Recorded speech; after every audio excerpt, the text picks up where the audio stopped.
Guys, for today's video, ako ay magluluto ng isdang binagoongan.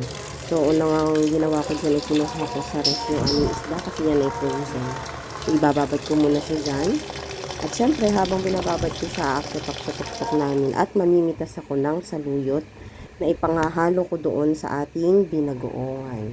Ayan. So, ayan, kukunin ko muna yung balde kasi dyan sa balde na yan, dyan ko ilalagay yung ating saluyot. Ayan, so mga Marcy, marami kaming dahon ng saluyot kaya hindi ko na kailangang mamili sa labas o sa bargain ng saluyot. Ayan, so pumipitas nga lang kami diyan kapag kakailangan. At alam nyo ba guys, dati, kala ko hindi na siya tutubo, pero tumubo siya. At pagkadami-dami niya pa. Kasi pala yan, namumunga. Ngayon, pag na magulang na yung bunga niya, nagkakalaglag na yung kanyang mga buto-buto. Kaya yun, kumalat siya ng kumalat at dumami siya ng dumami. And we're very thankful because of that. Kasi hindi namin kailangan mamili ng 20 pesos, 15 pesos sa bargain para lang magkaroon ng saluyot. Diba? Malaking tipid. Ayan, so habang ako namimitas ay yan, napapatingin ako sa paligid at napakaganda ng paligid. Yan. So, feeling ko marami na yung aking napitas pero pag naluto yan, konti lang yan. Pag naluto kasi kumukonti siya, tsaka lumalambot ba siya. Yan. Masarap sana siya sa labong, kaya lang kanina, hindi naman ako nakalabas para mamili ng labong sa bargain. So, at eto, pupitasan ko pa yung isang tubo. Ayan. Yung isa na yan, medyo malalaki na yung kanyang mga dahon. At, kaya pinitasan ko na para mag-swi-swi yung iba. Char. Ewan ko. Basta pinitisan ko lang siya kasi malaki yung kanyang dahon. Yan o, diba? Malaking tipid. Kaya kayo din, magtanim na rin kayo. Char. Ayan.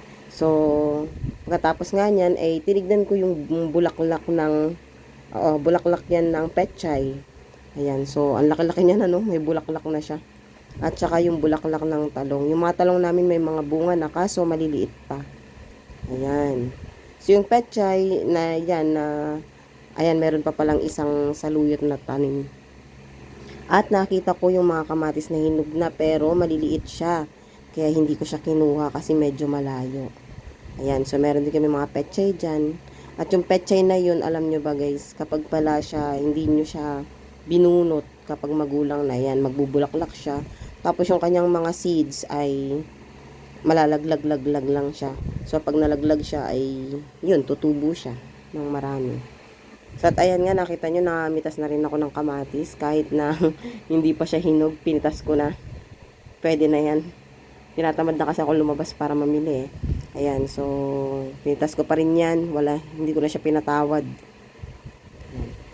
So, at tinitignan ko kung ano pa ang pwede kong pitasin. Ayan, nakakita ko ng talong. Ayan.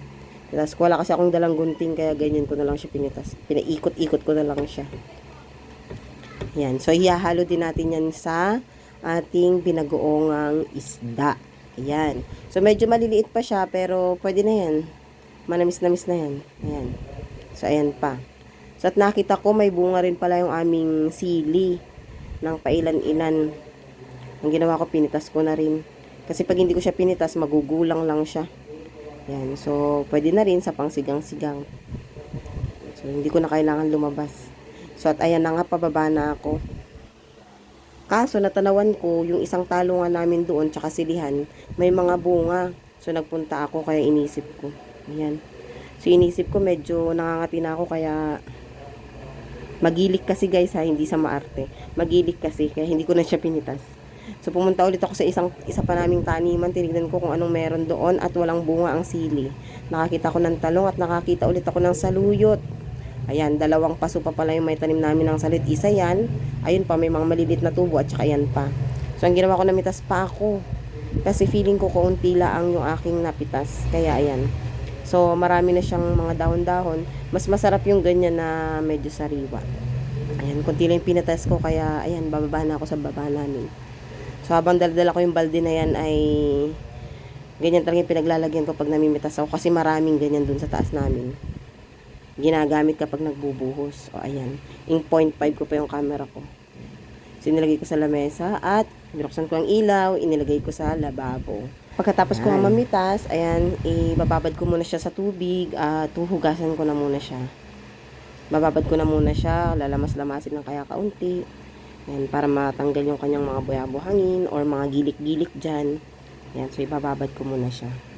Ayan, so bumalik tayo dun sa isda na binabad natin kanina. Ayan, nilimas-limas ko na siya kasi medyo frozen siya eh. Hinugasan ko mabuti yan. Tapos, nilagyan ko siya ng ice cream. Charot. Asin at saka paminta. Ayan. So, by the way guys, bago pala ako maglagay ng mga isda sa freezer namin, so minimake sure ko na malinis na siya, natanggalan na yung hasang, nabanlawan na. Kaya pagka magluluto ako, kaluto-luto na lang siya. So, konti na lang, minimal na lang yung paglilinis niya, hindi natatanggalan ng hasang. Ibababad na lang, tsaka hugasan talaga. So, yun guys, at lalagyan ko nga siya ng paminta para pampalasa.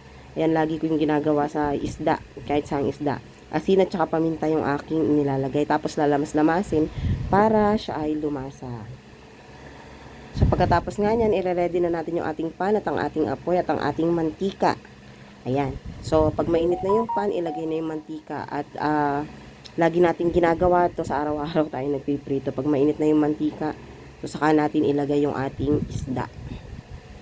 So, actually, pwede naman siyang ulamin na, diba? Pritong isda. Kaya lang, syempre, kapag merong mga nagtatrabaho sa bahay, na may mga pauwi na, katulad ng asawa ko, yung tatay ko, yan. So, mas gusto pa rin nila yung may sabaw kasi mainit, nakaka-refresh, diba?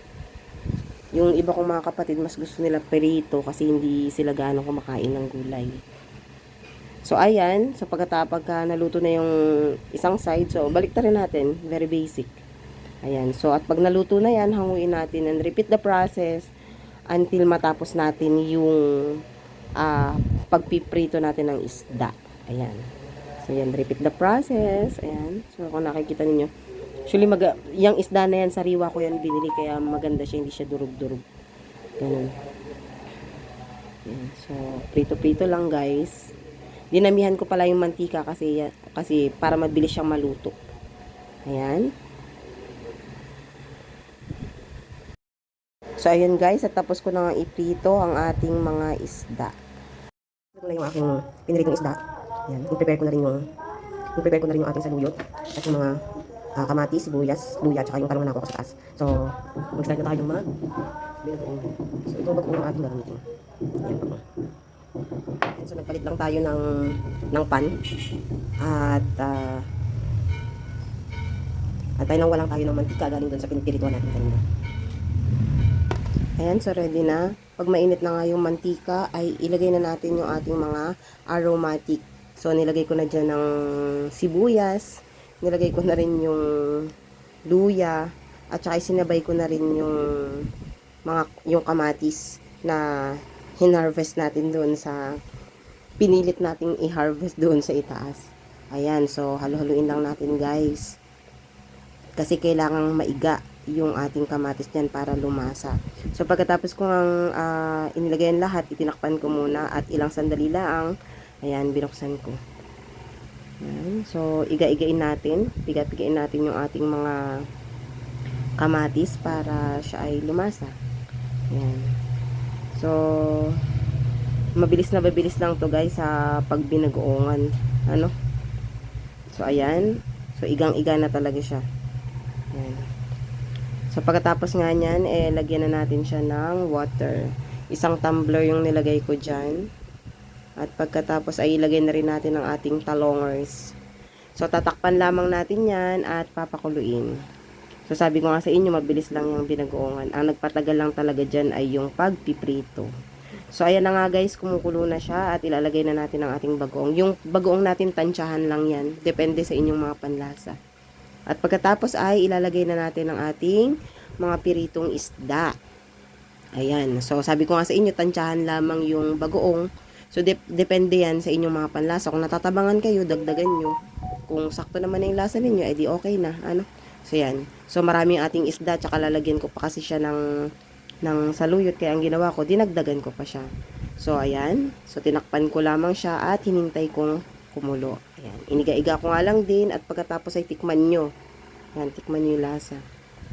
Pagkatapos, ilagay mo na ang iyong saluyot na na-harvest sa tuktok. Ayan.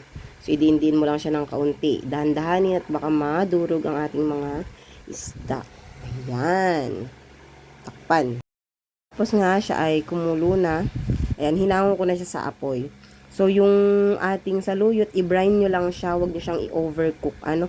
Kasi nga, once na ma-overcook yan, mas madulas siya. So, ayan mo na lang siyang maluto doon sa init pa na may bibigay nung pagkakahango mo. Ayan guys, so at pupunta tayo sa plating. Char, may pa-plating. Ayan, so ayan nga yung aming binagoongan na mayroong prito na mayroong sabaw. So sabi ko nga sa inyo, kapag may mga nagtatrabaho sa bahay, wag lang prito yung ating ipaulam. Kung kaya natin lagyan ng sinabawan, so lagyan natin kasi mga pagod yung mga tao sa bahay. So ayan, mukha na siyang masarap-sarap guys. So, ayan. So, maya-maya nga kami kakain na, palalamigin lamang to ng onte. At ako'y magsasaing lamang ng aming kanin. So, dinner na guys. Thank you for watching. So, ang aming ulam ay binagoong ang isda with saluyot. Wala lang siyang labong. Charot. Happy cooking! Kain na po. Thank you for watching.